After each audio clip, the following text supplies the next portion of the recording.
Tommy, a month in charge now, how would you sum it up? Not enough points is what I would have liked. That's the obvious point to make. I think the performances, particularly in the Motherwell, Rangers, Aberdeen and Dundee United games were good, and there was improvement in each game.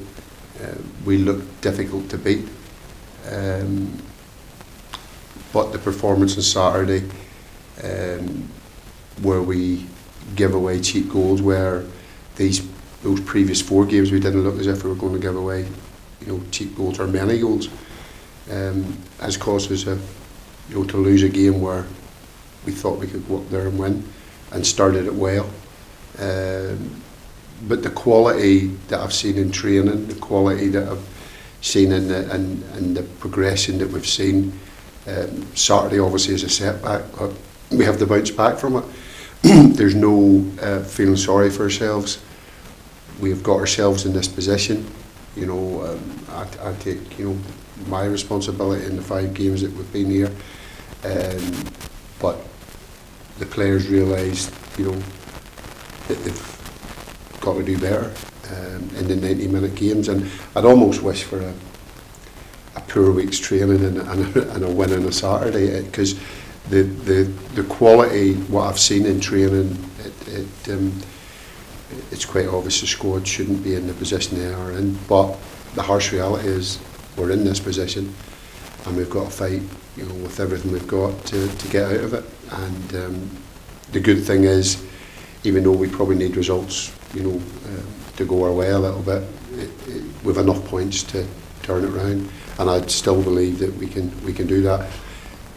Probably after the weekend, the doubters and the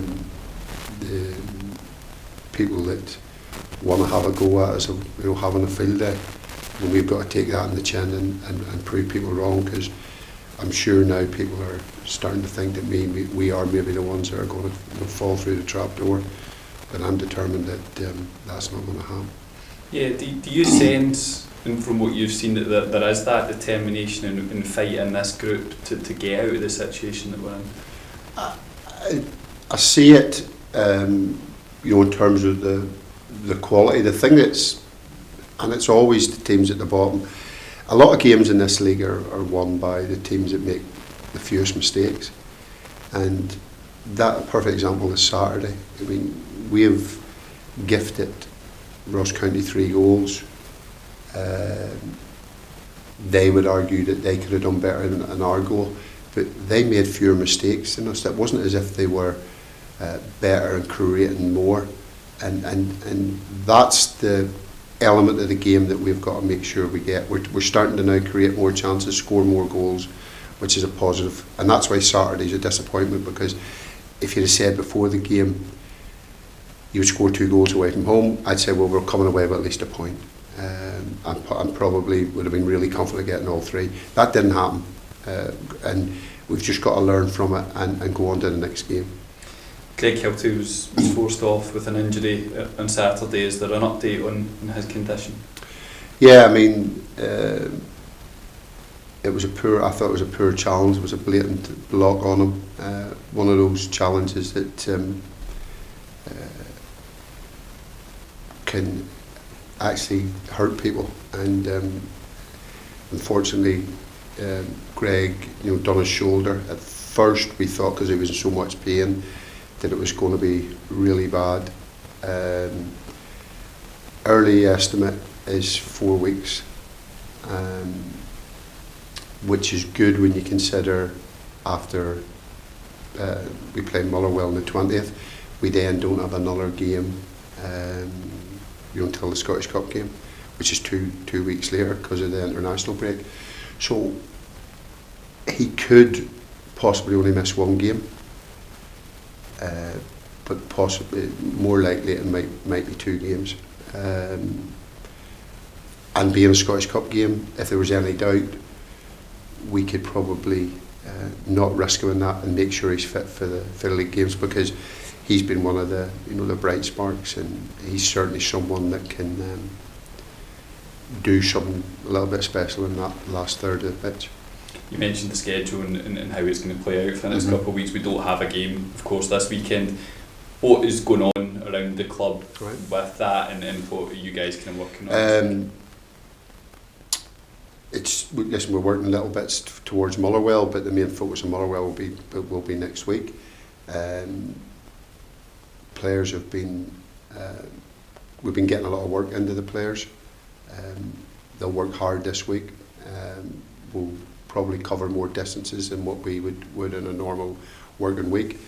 So in terms of fitness, we're working things that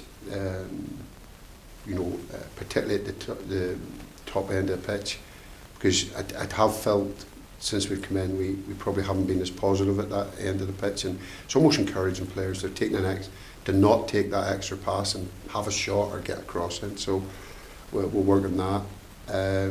We've organised a bounce game.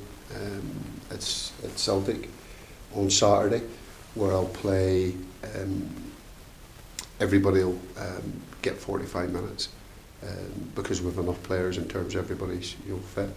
There's one or two that I'll leave out. Broadfoot has had some work done on his foot injury, so he won't train this week, so he won't play. Kyle Lafferty, we're because he hasn't played many games, we're really working on his fitness and trying to get him up to speed this week. So we're overloading him, so he won't play on Saturday. So we'll look forward to that. That'll be obviously a behind closed doors game. And listen, the result won't be the important thing. It's just a match to help get other people up to speed, and for us to work in terms of a few things for Motherwell. Supporters will obviously be slightly concerned, or a bit concerned given the where we are in the games. What would your message be to them at this point in time? Well, I think the most important thing is for them to stay safe at the minute is one thing. It's disappointing we haven't got them in the stadium to help us through this, because I think they would be a big help. But it's basically keep the faith, keep believing in the team, and keep supporting us, from afar. I must say, since I've been to the club, everybody has, given me everything in terms of the support they need. Anybody I meet, outside the club, social distancing, of course, everybody's been very supportive. So keep that support, keep believing in the players, keep believing in your team, and there's enough points for us to make sure we stay in this league. Given the games to go and what could happen in the weeks to come, how much planning can you do for next year? Has that been possible so far? Yeah, I mean that's one of the things that was important for me at the club, that I had someone like James who I can work with. It was something that I always wanted to try and implement at St Johnstone. For various reasons, we weren't able to do that. So James can take the pressure off me, but we have to start planning. We can't leave it to the last minute. So there will be negotiations going on at present with some of the senior players. With 17 out of contract, and some of them are loan players. So there is going to be a big turnaround of players, next season. But we have to start and talk to players, talk to their agents, and James is doing that and working away at that in the background. Also, our younger players need to be, given the confidence that we're going to keep them. The 4 that we have had training with us in Taylor, Brindley, Devaney and Connell have been excellent. I've been really impressed with all 4. Devaney and Connell are back at their loan clubs, and young Curtis Lyle as well has done well, a young goalkeeper. And we have, so of those ones I mentioned, a couple could go out on loan before the weekend, which will be good for their development. There's always something that we felt at St Johnstone that was the best way for young players to work and progress into the first team is to play first team football. So if they're not at the stage where they're ready for us, it's important that they go out. You know, Ali McCann was one example who'd dipped his toe in the first team 3 or 4 appearances, but he had a 6-month loan spell at Stranraer, and that was a big help to him. And all he did was play games. He really wasn't. He wasn't being coached. He was just playing matches, first team football, and that helped him bounce forward and come back and start and be a regular in the team. So that's what I'm hoping for the young players. Young players will get a chance. I mean, it's something that, although it was maybe a perception that I've never played young players at St Johnstone, if you look at the team at the minute, there's about 8 of that squad that have all been with me as teenagers. So that's something that I think is important. It's something that I think is important for a club, because it almost gives the club an identity, because you find most of your young players are local lads as well, and I want the club to have its own DNA, to be a club that the supporters can identify with.